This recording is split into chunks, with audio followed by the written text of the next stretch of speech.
They say faith protects you from evil, but sometimes it hides it. There's a church on the edge of my hometown, one that's old, forgotten, and completely swallowed by the forest and time. It's called St. Agatha's Chapel.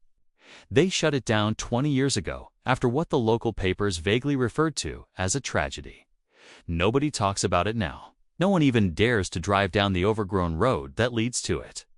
It's a place that's been erased from memory, a local ghost story that everyone pretends isn't real. But a few months ago, I found myself standing right in front of it. Not because I'm some brave paranormal investigator, and not because I wanted to be there. I was there because I was dared. You know how it goes. Started as a stupid joke between friends. We were on a weekend camping trip. There was a little too much beer involved, and of course, the ghost stories started flowing. Someone brought up the chapel. Someone else, feeling generous, said they'd pay me $200 to spend a single night inside. And I, in a moment of sheer idiocy, said yes.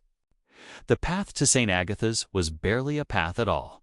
It was more like a scar on the land, choked with tangled roots and blanketed in a thick, wet fog. By the time I actually reached the chapel, the sun had completely disappeared. The church just loomed out of the darkness, a hulking silhouette against the moonless sky. Its stone walls were cracked, the cross on its steeple was half collapsed, and the beautiful stained glass windows were shattered like 1,000 old, weeping eyes. The air hung heavy with the smell of rot and damp earth. The main doors were wrapped in a heavy, rusted chain. For a second, I thought I was off the hook. But of course, the side entrance wasn't locked. It was just slightly ajar, like an invitation. As soon as I stepped inside, the wooden floor groaned beneath my feet. A long, drawn-out sound, like the building itself was taking a painful breath. Dust rained down from the high ceiling, catching the beam of my flashlight like falling ash. And then, the silence hit me. This wasn't normal silence. It was heavy. You could feel it. The kind of oppressive quiet that pushes against your chest, that makes you feel like you shouldn't even breathe, let alone speak. The pews were all covered in a thick layer of green and black mold.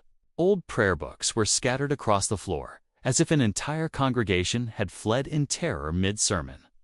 And at the far end of the long aisle, there was the altar. The large crucifix hanging above it was upside down. My first thought was that it had just fallen that way over the years. But when I got closer, I saw the nails were still firmly in place. Someone had deliberately hung it like that. I let out this nervous laugh, trying to convince myself it was just some local kids, some vandals trying to be edgy. But then, I heard the first whisper. It came from somewhere behind the altar. A slow, dragging sound followed it, like something heavy and wet being pulled across the stone floor. Then a voice. It was low, guttural. It said a word, but I couldn't make it out.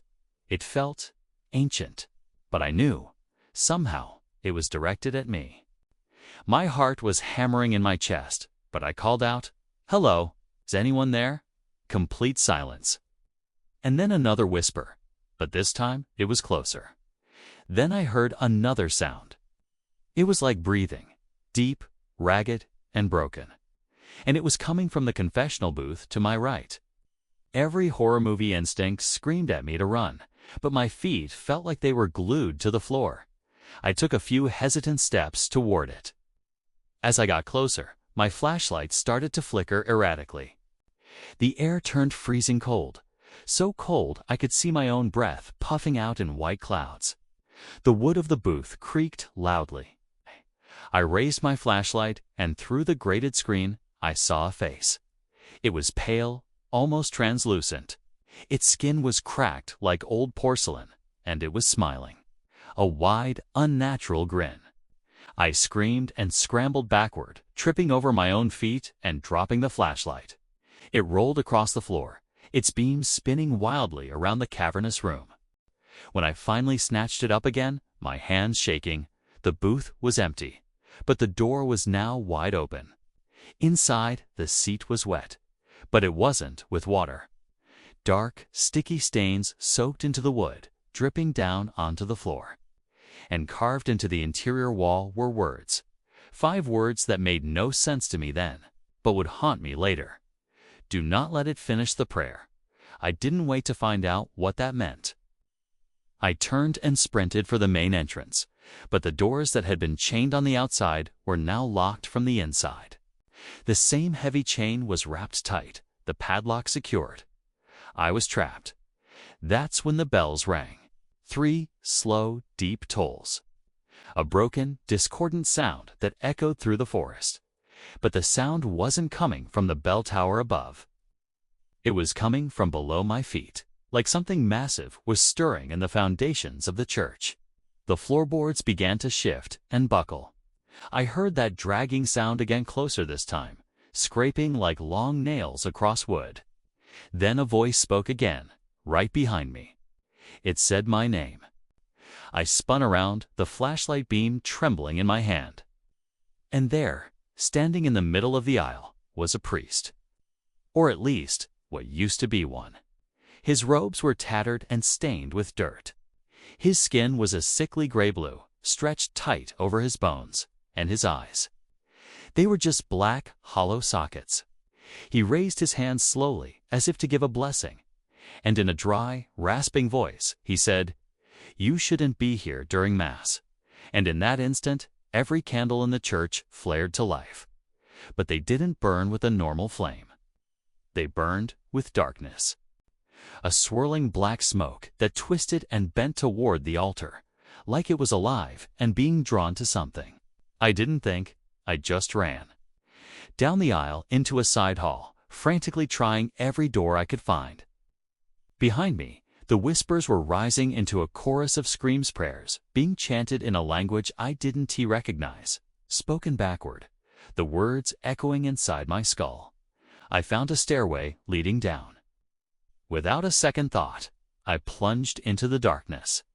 That was my biggest mistake. It wasn't a basement, 'twas a crypt. Dozens of stone coffins were stacked against the walls, and every single one of them was open and empty.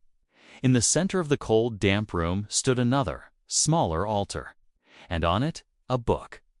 It looked like a Bible, but as I got closer, I realized the pages weren't made of paper. They were made of skin, and the writing wasn't ink. The whispering started again, right behind me, closer this time, louder. The same voice that had said my name. Then a second voice joined in, and a third. Until it was a deafening chorus. Hundreds of voices whispering my name like a prayer, repeating it over and over, faster and louder. I turned, and I saw them. The congregation. Hundreds of faces materialized from the shadows, their features twisted into grotesque grins, their mouths moving in perfect, silent unison with the whispers. Their eyes were empty voids. Their hands were clasped together as if they were still in worship. And as one, they all said one last thing before the darkness finally consumed me. Finish the prayer. I blacked out. When I woke up, it was morning. Sunlight was streaming through the shattered stained glass windows. The church was silent again. The doors were wide open. The forest outside was bright and alive with birdsong, and I was completely alone. I stumbled outside, half believing the whole thing was just a terrifying nightmare, a hallucination brought on by fear and alcohol, until I looked down at my hands. They were covered in black ash. And on my wrist, scrawled in the same substance, were 4 words, "See you next Sunday." I went straight to the police. I told them everything. They looked at me like I was crazy. They told me there was no St. Agatha's Chapel. It had burned down to the ground 10 years ago. There was nothing left but a pile of scorched stone. No one had been there since.